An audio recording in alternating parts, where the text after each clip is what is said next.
मेरा बेटी हेमंती और शांति। बुआ हेमंती, बाबूजी। तुम कहते होगे कि बाबूजी क्यों आप बंगले पर बुलाए हैं। मैं तुम दोनों बहनी के इसलिए बुलाया हूँ कि यह सुंदर स्कूल में हेमपुर शहर में बना लिया। साथ साथ मास्टर मैं ऐसे रखा हूँ जहाँ से मेरा जनता वो लड़का लड़की साथ साथ तुम पढ़ लिख के विद्वान बनेंगे। बुआ, थोड़ा दोनों बहन के मैं इसलिए बुलाया। बाबूजी कि हमरा दोनों बहन के अत्ते बाबू भैया के सामने में बंगला के ऊपर में ये स्कूल पढ़ा के लिए अपने मंगाल के लिए। हाँ बुआ हेमंती। बाबूजी अपने पढ़ेवे तो क्या नहीं दोनों बहन पढ़ेवे, नीक से पढ़वे, पढ़ लिख का बुद्धिमान है भी। सही ने कहा मेरा बेटी, क्योंकि ये 14 कोस राजपाट का मालिक तुम दोनों बहन बनेगी। मेरा दिल में अभिलाषा लगा है कि हमारे लड़की मूर्ख है, इसलिए मैं सुंदर स्कूल बनाया हूँ। तुम दोनों बहन जा करके उस स्कूल में पढ़ो, ता से पढ़ लिख के ज्ञान प्राप्त होगा, विद्वान बनेंगे मेरे बेटी। ठीक है बाबूजी, मैं दोनों बहन पढ़ने के लिए मैं स्कूल में जाऊंगी। ठीक है बेटी, तुम जा सकती हो। ठीक है। मंत्री साहब, इस समय मेरा बेटी दोनों जो है नाबालग है, साथ साथ तुम जाओ। जहाँ मेरे बेटी दोनों पाँव थक जाएगी तुम उसको गोद में उठा ले। सारे हरामजादा।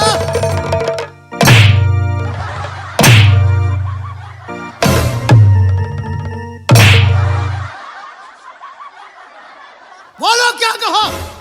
अहाँ तो हर बात में मेरी काबू जाते रहो छिए, हर बात में हम काबू जा। आयो गोदी में कहलिए दो। ऐसे बोलो महाराज, दोनों बहन नाबालग है, जहाँ हेमंती शांति थक जाएगी वहाँ मैं गोद में उठा लूंगा। वह तो हम कहलिए जब बउआ शांति हेमंती बउआ है बच्चा है थक जाती तो गोदी में ला लेबै कि ना। ठीक है, इस समय तुम मेरे दोनों बेटी के साथ में जाओ। खाली मार ही लगतो। ये हरामजादा, मार खाने का अकल तुम्हारा है तो मारू मैं किसका, दूसरा का। मारत ही हमरा लटा के धो देलक, मारत ही हमरा लटा के धो देलक। ठीक है मालिक। बुआ हेमंती और शांति। बाबूजी। ठीक है, इस समय मैं जा रहा हूँ बेटी, तुम दोनों बहन पढ़ने के लिए जाओ, साथ में मंत्री साहब। ठीक है बाबूजी, मैं पढ़ने के लिए मैं दोनों बहन जा सकती। खुश रहो मेरा बेटी, खुश रहेगी मेरा बेटी हेमंती और शांति दोनों बहन, जीते रहो मेरा बेटी। ठीक है, तुम दोनों बहन जा सकते। मंत्री भैया। बोला। बाबूजी के का नाम की दोनों बहन पढ़ लिख का बुद्धिमान हो, कोई ना नहीं बुआ तो क्या नहीं स्कूल जाए।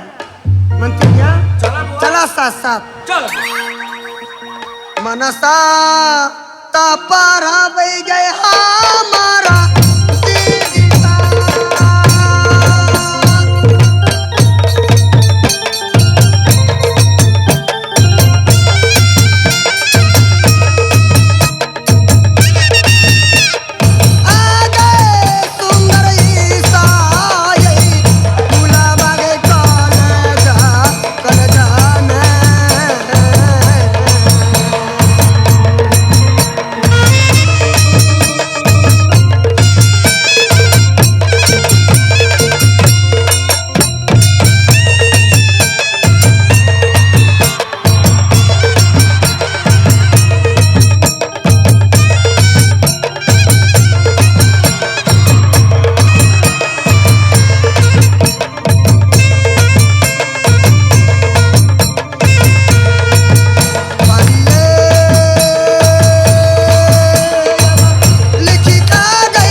दक्षिण शहर, जाय में 14 कोस के राज दक्षिण शहर परमात्मा, अथवा हमरा और के नाम है कि रानी सुनैना। इस बार कि हमरा कोई सा जलम अथवा 2 भाई बहन, जाय में जेठ लड़का छोट लड़की, जाय में अपना बेटी के चुन के नाम रखला सत्य, अगर मैं बेटा के चुन के नाम रखला कुंवर बिरजभान। इस बार इस समय में कि राज के मंत्री के नहीं देख रहा छी, राज के मंत्री के मंगा का अथवा दक्षिण सर के सुख समाचार बुझाव, बवा बिरजभान के कुशल बुझाव, केहन कुशल में हमार बेटी अगर मन है सबका खबर बुझाव। इस समय में मंत्री के मंगा रहे छी कि मंत्री साहब क्या बचाला दी से याबा अभी यू बिचलिया।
लगाओ अबरची मेल का न अबरची असा सबुरा बा ससुर बुढ़िया असर है हमरा जुआन असा सबुरा बा ससुर बुढ़िया असर है हमरा जुआन असाली के संग ससुर हम गलिए साली के संग ससुर हम गलिए सरोजनी मारल कई जान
तखनी से बूढ़ी मलकान यो मंत्री बउआ हल्ला कर रहा है।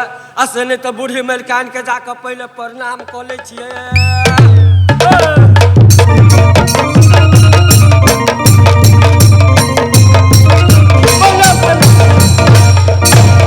कि मंत्री साहब जुग जुग जुग आँख उमर लाख बरी जैसे निर्भय गंगा की तैसे उमर बरी तार। मंत्री साहब बोलू बूढ़ी मलकान। इस समय में अहाँ के अहिला हम मंगैली कि हमरा दक्षिण शहर के सुख समाचार बताओ। केहन कुशल में हमार दक्षिण शहर चलैया, केहन कुशल में दक्षिण शहर के हमार रैती लोग सब है तकर समाचार बताओ। अहाँ के दक्षिण शहर के शुभ समाचार सदा ईश्वर बना कर रखने जते अर्जा पर्जा जनता है। अच्छा। गंदन करे। ठीक है मंत्री साहब, हमार बउआ बिरजभान केहन कुशल में है, बेटी अगरमैन केहन कुशल में है से बताओ। बउआ बिरजभान अहाँ के आ बउआ अगरमैन अच्छा एकदम हंसी खुशी में सब खेलैया कूदैया पढ़ैया लिखैया एकदम दंग। जय हो जय हो जय हो। मंत्री साहब इस समय में एक अहाँ से प्रश्न हमरा पूछा के है। बोलू ना। अहाँ के कोनो बात मालूम है? हमरा तो कोनो बात नहीं मालूम हवा। अहाँ के कोई मालूम नहीं छे? ना। देखियो अहाँ माने कि 14 कोस राज में यहाँ घुमो छी, अहाँ के कोई मालूम नहीं छे। हमरा के एक बात मालूम छे। कथी भेला? मालूम की छे? राजा हेमपुर शहर में राजा हेम सिंह जाका की एक पाठशाला बनैलक। अच्छा। 14 कोस में ढोल पिटा देलक कि भाई लोग ने जिनका लड़का हो चाहे लड़की हो सबके पढ़ावा लिखावा तैसे कि होशियार हो, बुद्धियार हो, विद्वान हो। नाम है मंत्री साहब। माने कि खेलना खुल्ला में होएगा खराब, पढ़ेगा लिखेगा होएगा नबा। मंत्री साहब कैसे कि अपना बउआ बिरजभान है, बेटी अगरमैन है। हमार विचार है कि बउआ के स्कूल में नाम लिखा देती, पढ़ते लिखते कैसे होशियार होते, बुद्धियार होते, विद्वान होते। ठीक है मिलकर ठीक है ना। तो के विचार अपने के बोला? हमार विचार ये बउआ बिरजभान के बेटी अगरमैन के मंगाओ, उनका से पूछे छी पढ़त कि नहीं पढ़त। ठीक है जल साहब।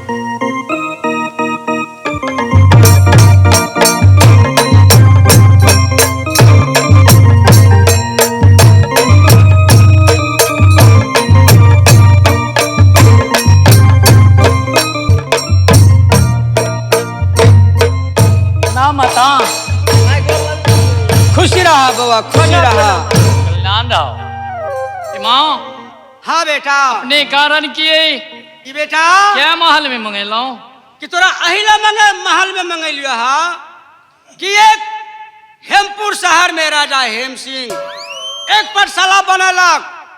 14 कोस में ढोल पिटा देलक भाई लोग ने जिनकर अगर लड़का हो चाहे लड़की हो तैसे पाठशाला में पढ़ावा लिखावा, होशियार हो, बुद्धियार हो, विद्वान हो।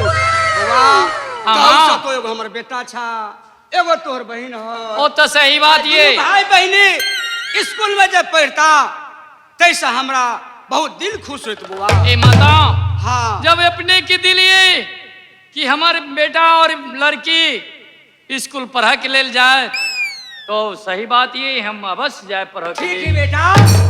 ताई के लिए अपने महल में आराम करो। अच्छा। हम दोनों भाई बहन मिलकर और मंत्री साहब के साथ में जा रहे छी स्कूल। ठीक है मंत्री साहब। जाकर बउआ बिरजभान बेटी अगरमैन पढ़ के लिए तैयारी भ गेल। देखो बउआ के ले जाकर स्कूल में यदि पैर दुखा जाए तो गोदी उठा ले वहाँ नाम लिखा कर अब बउआ के बढ़िया से पढ़ा लिखा कर लाए। जैसे कि देखा बेटा यदि तो पढ़ जइहा तो केकरो से झगड़ा झांटी नहीं करिया तैसे कि हमरा कोई महल में उल्हन नहीं दिया। ए माता हम किनको से झगड़ा लड़ाई नहीं कराओ। ठीक है बेटा। ताई के लिए अपने निश्चिंत से महल में आराम कर। अच्छा बहुत खुशी की बात है बेटा। जय हो। ठीक है माँ जाओ महल में। कल्याण हो बेटा। देखिए बउआ देखिए भैया केकरो से झगड़ा झांटी नहीं करो बुझले। ठीक है माई। ठीक है बेटी हम जा रहल छियो। ओ मंत्री साहब और यहाँ से तीनों आदमी चलू कहाँ स्कूल पढ़ा के लिए। चलू मालिक चल। जाला दी साया बो चला हासी